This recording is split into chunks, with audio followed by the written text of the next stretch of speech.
नमस्कार दोस्तों, राष्ट्रपति के भाग 3 में आपका एक बार मैं फिर से स्वागत करता हूं। आज अपने बात करेंगे राष्ट्रपति की शक्तियों की। इससे पहले अपने राष्ट्रपति की 2 वीडियो में सारी बेसिक बातें कर चुके हैं, तो आज अपने बात करेंगे राष्ट्रपति की शक्तियां। राष्ट्रपति की शक्तियां, राष्ट्रपति की शक्तियां। तो देखिएगा, राष्ट्रपति को कुल मिलाकर 5 प्रकार की शक्तियां प्राप्त है। कार्यपालिका शक्तियां, विधायी शक्तियां, न्यायिक शक्तियां, वित्तीय शक्तियां और सबसे इंपॉर्टेंट आपातकालीन शक्तियां। तो आज की इस वीडियो में अपने 2 प्रकार की शक्तियों की बात करेंगे, कार्यपालिका शक्ति और विधायी शक्ति। तो सबसे पहले अपने देखते हैं कि राष्ट्रपति की कार्यपालिका शक्तियां। कार्यपालिका शक्तियां, कार्यपालिका शक्तियां। राष्ट्रपति कार्यपालिका का प्रधान होता है। तो कार्यपालिका शक्तियां अपने पहले बात कर चुके हैं, राष्ट्रपति में निहित होती है। कैसे कैसे? तो देखिए, सबसे पहले मैं यहाँ पर 3 अनुच्छेदों की बात कर लेता हूँ। अनुच्छेद 74। अनुच्छेद 74, अनुच्छेद 74 में ये कहा गया है कि कार्यपालिका शक्तियों के प्रयोग के लिए राष्ट्रपति मंत्रिपरिषद का गठन करेगा। मंत्रिपरिषद का गठन। राष्ट्रपति अपनी कार्यपालिका शक्तियों के प्रयोग के लिए एक मंत्रिपरिषद का गठन करेगा और मंत्रिपरिषद का अध्यक्ष हमेशा ही कौन होता है? प्रधानमंत्री होता है। प्रधानमंत्री होता है। तो सबसे पहले तो आपने ये 1 नंबर बात ध्यान रखनी है। उसके बाद में अनुच्छेद 77।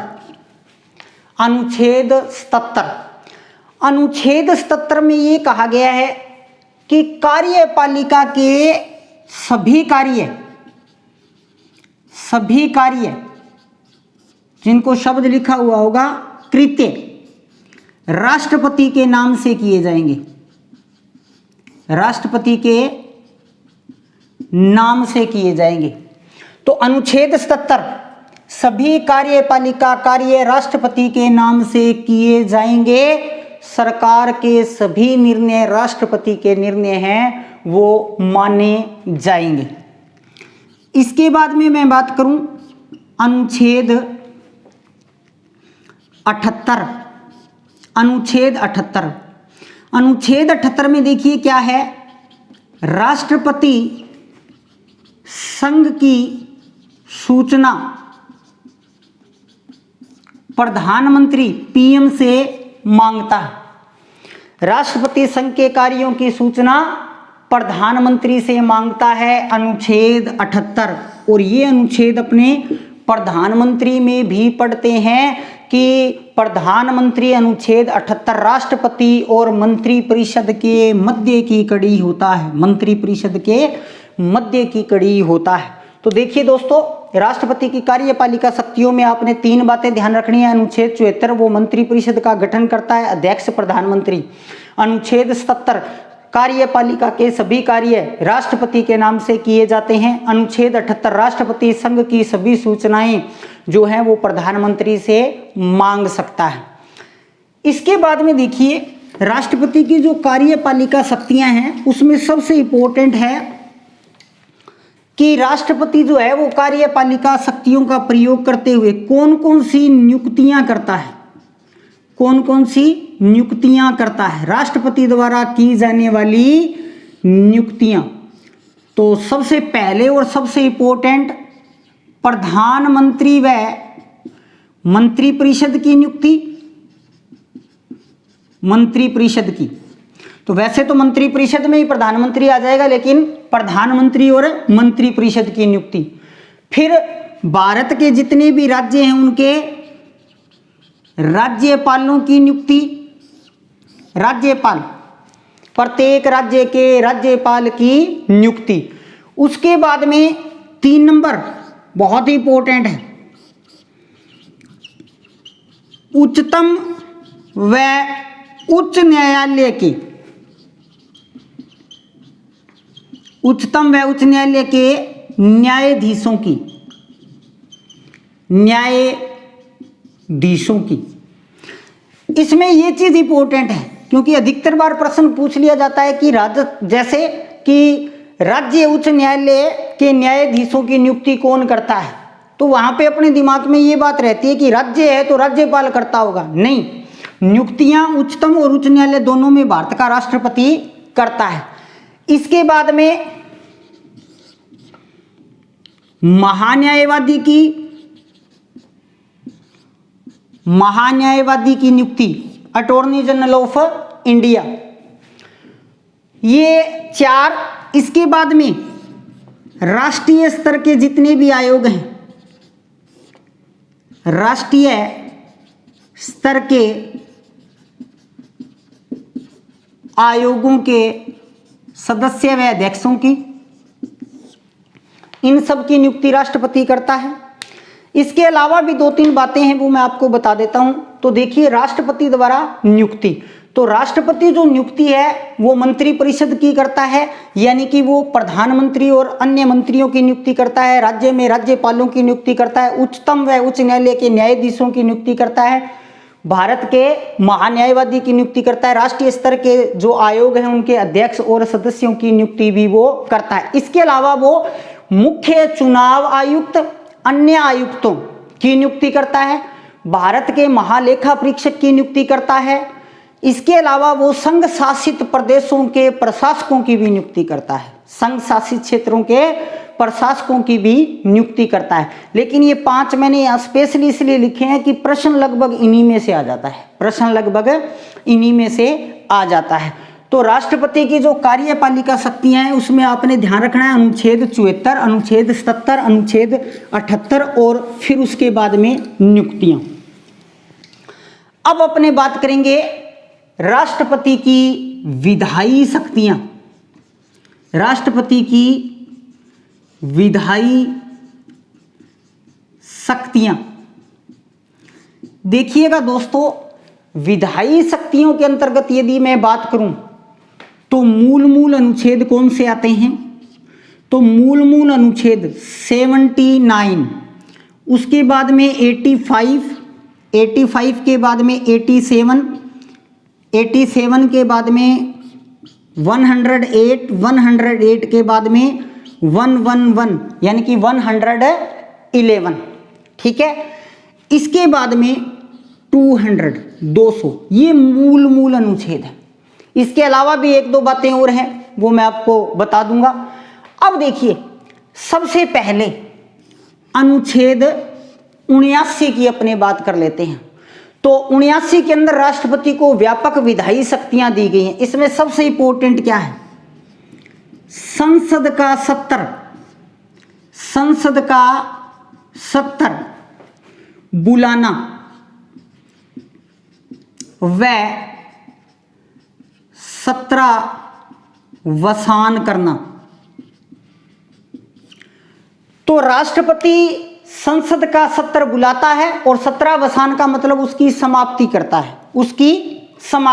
है। अब देखिए, यहां राष्ट्रपति बाध्य है 1 वर्ष में 2 सत्र अनिवार्य हैं, यानी कि राष्ट्रपति को 1 साल में 2 सत्र हैं वो बुलाने ही बुलाने पड़ेंगे। और फिर देखिए एक और इंपॉर्टेंट बात, इन दोनों सत्रों के मध्य 6 माह से अधिक का अंतर न हो, 6 माह से अधिक अंतर न हो, अधिक अंतर न हो। उसके बाद में अनुच्छेद 85, प्रधानमंत्री की सलाह से लोकसभा को भंग कर सकता है।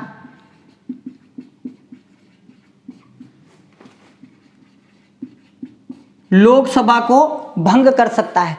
तो प्रधानमंत्री की सिफारिश से ये क्या करता है, अनुच्छेद 85 में लोकसभा को भंग कर सकता है।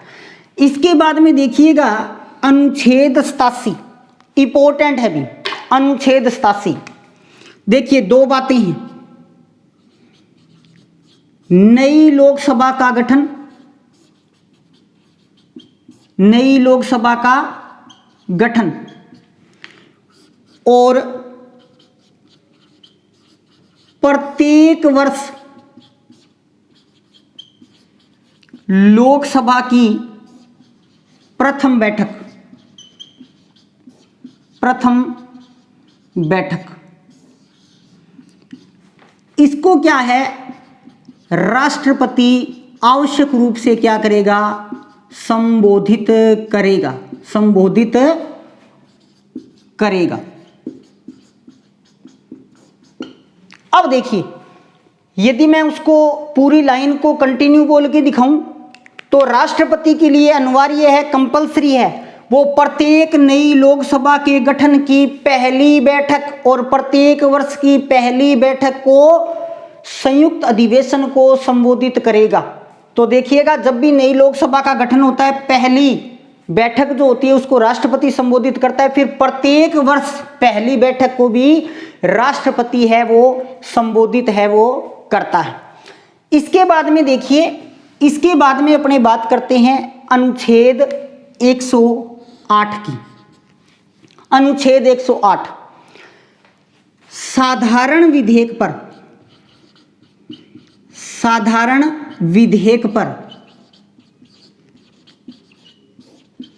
संसद में गतिरोध होने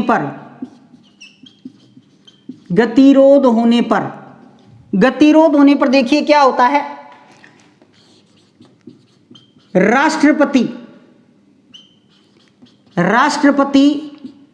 संसद का संयुक्त अधिवेशन बुलाता है, संयुक्त अधिवेशन बुलाता है। देखिए ये प्रश्न बहुत बार आ चुका है, राष्ट्रपति संयुक्त अधिवेशन कब आहूत करता है, आहूत करने का मतलब बुलाता है। तो होता क्या है, पहला ही जो ऑप्शन लगा हुआ होता है वो संविधान संशोधन का होता है, और अपने पेपर का प्रेशर होता है तो अपने ये देखते हैं यार संविधान संशोधन है वो बड़ा है तो हो सकता है इसी के लिए। तो आपने यहाँ पे मोस्ट इंपोर्टेंट ये बात याद रखनी है कि राष्ट्रपति संयुक्त अधिवेशन संसद का कब बुलाता है, तो संयुक्त अधिवेशन है वो साधारण विधेयक पर बुलाया जाता है, साधारण विधेयक पर। राष्ट्रपति अनुच्छेद 108 में साधारण विधेयक पर संसद में गतिरोध होने पर संसद का संयुक्त अधिवेशन बुलाता है, संसद का संयुक्त अधिवेशन बुलाता है। इसके बाद में देखिएगा 111 की मैं बात कर लेता हूं, अनुच्छेद 111। तो 111 में क्या है, धन विधेयक व संविधान संशोधन को छोड़कर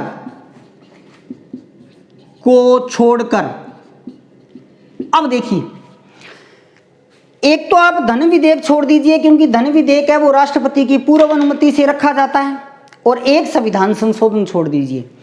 इन दोनों विधेयकों को छोड़कर अन्य कोई भी विधेयक हो, धन विधेयक और संविधान संशोधन विधेयक को छोड़कर अन्य कोई भी विधेयक हो, तो राष्ट्रपति क्या कर सकता है, राष्ट्रपति संसद को पुनर्विचार के लिए लौटा सकता है, पुनर्विचार के लिए लौटा सकता है,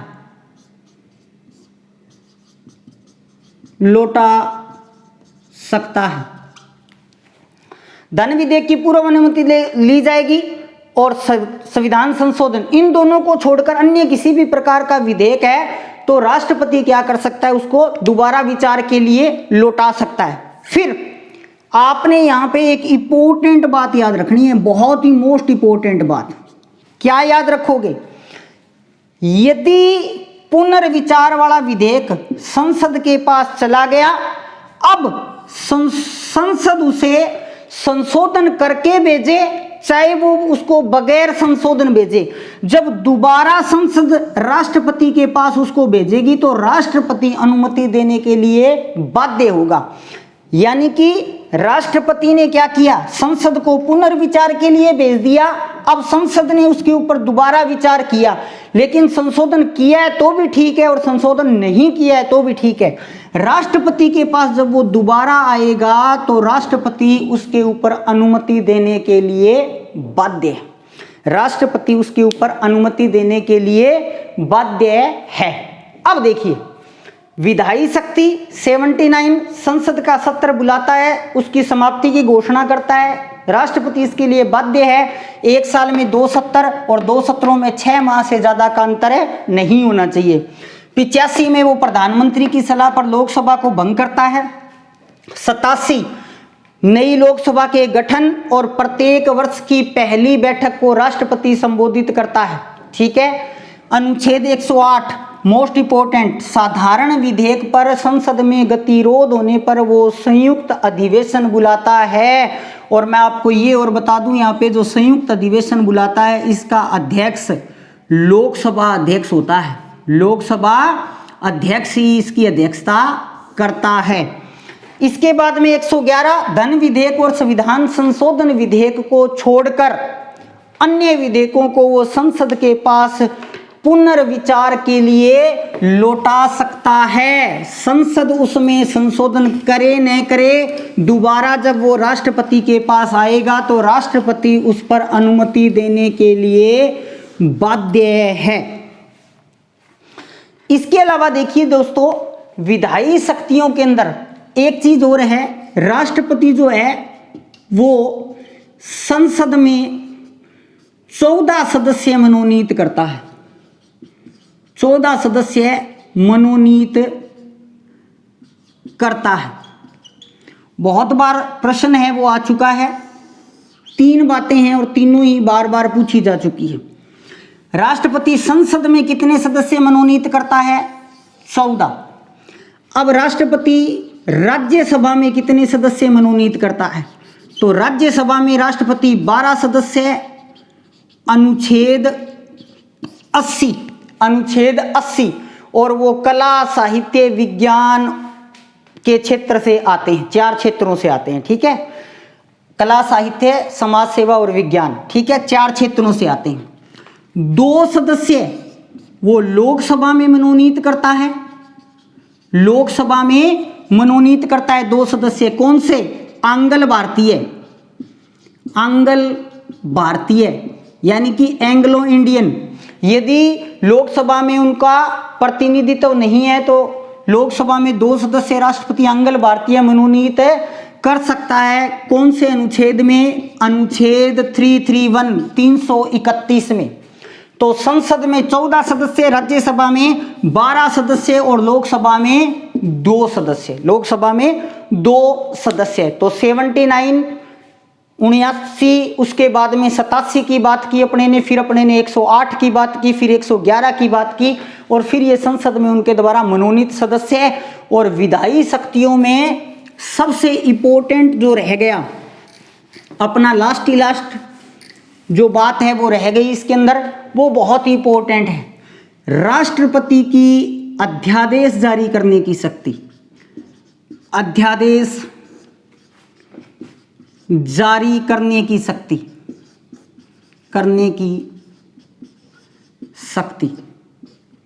कहां पे है जी? अनुच्छेद 123। अनुच्छेद 123। अनुच्छेद 123 में राष्ट्रपति है वो अध्यादेश है वो जारी कर सकता है। कब जारी करेगा? जब संसद सत्र में न हो। जब संसद सत्र में न हो। यानी कि संसद कार्य नहीं कर रही हो तब राष्ट्रपति है वो अध्यादेश जारी कर सकता है।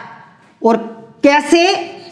ऐसी परिस्थिति उत्पन्न हो जाए, यानी कि ऐसा कोई संकट या ऐसा कोई वहां पे ऐसा कोई काम हो जाए कि तुरंत कार्रवाई की आवश्यकता है, यानी कि अविलंब कार्रवाई, अविलंब कार्यवाही, अविलंब कार्यवाही की आवश्यकता है, अविलंब कार्यवाही की आवश्यकता है, यानी कि तुरंत कार्यवाही की आवश्यकता है। अब संसद सत्र में नहीं है, तुरंत कार्यवाही की आवश्यकता है, तो कानून तो बन नहीं सकता, कानून नहीं बन सकता तो अध्यादेश जारी कर देता है राष्ट्रपति, और वो क्या होता है, कानून की तरह ही कार्य करता है। फिर देखिए मंत्रिमंडल को विश्वास में लेना होता है, को विश्वास में लेना होता है, यानी कि ये राष्ट्रपति की विवेकीय शक्ति नहीं है, वो मंत्रिमंडल को विश्वास में लेकर ही अध्यादेश है वो जारी कर सकता है। फिर देखिए इंपॉर्टेंट बात क्या है, संसद के पुनः सामयिक होने पर 6 सप्ताह तक परिवर्तन में रहेगी या लागू रहेगी।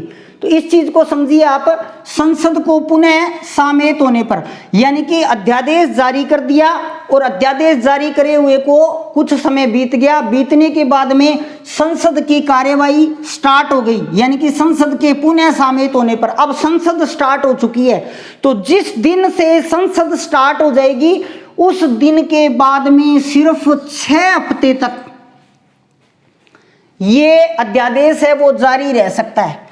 इसी बीच इन 6 हफ्तों के दौरान यदि संसद ने इसे क्या कर दिया, संसद यदि इसे क्या कर देती है, पारित कर देती है, तो ये कानून बन जाएगा, ये कानून बन जाएगा।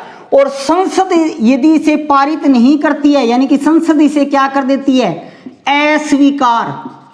अस्वीकार कर देती है, तो ये समाप्त हो जाएगा, ये समाप्त हो जाएगा। तो देखिए बहुत ही इंपॉर्टेंट है, राष्ट्रपति द्वारा अध्यादेश जारी करने की शक्ति अनुच्छेद 123, जब संसद सत्र में नहीं है तुरंत कार्यवाही की आवश्यकता है, विधि कानून के अनुसार ये काम करेगा, मंत्रिमंडल के विश्वास से होता है। संसद जब दोबारा से सत्र प्रारंभ हो जाएगा तो 6 सप्ताह से ज्यादा आप इसको जारी नहीं रख सकते। यदि उन 6 हफ्तों में संसद ने इसे पारित कर दिया तो ये कानून बन जाएगा, पारित नहीं किया तो ये समाप्त समझा जाएगा। यानी कि बात वही है, बना कानून ही है। आम साधारण रूप में कानून कैसे बनता है, साधारण रूप में संसद पहले पारित करती है, संसद पहले पारित करती है, राष्ट्रपति बाद में साइन करता है। यहां क्या हुआ, राष्ट्रपति ने पहले साइन करके जारी कर दिया और संसद ने इसको बाद में पारित कर दिया। तो संसद के पुनः सामयिक होने पर 6 माह में यदि पारित कर दिया तो कानून बन जाएगा, और अस्वीकार कर दिया तो ये समाप्त हो जाएगा।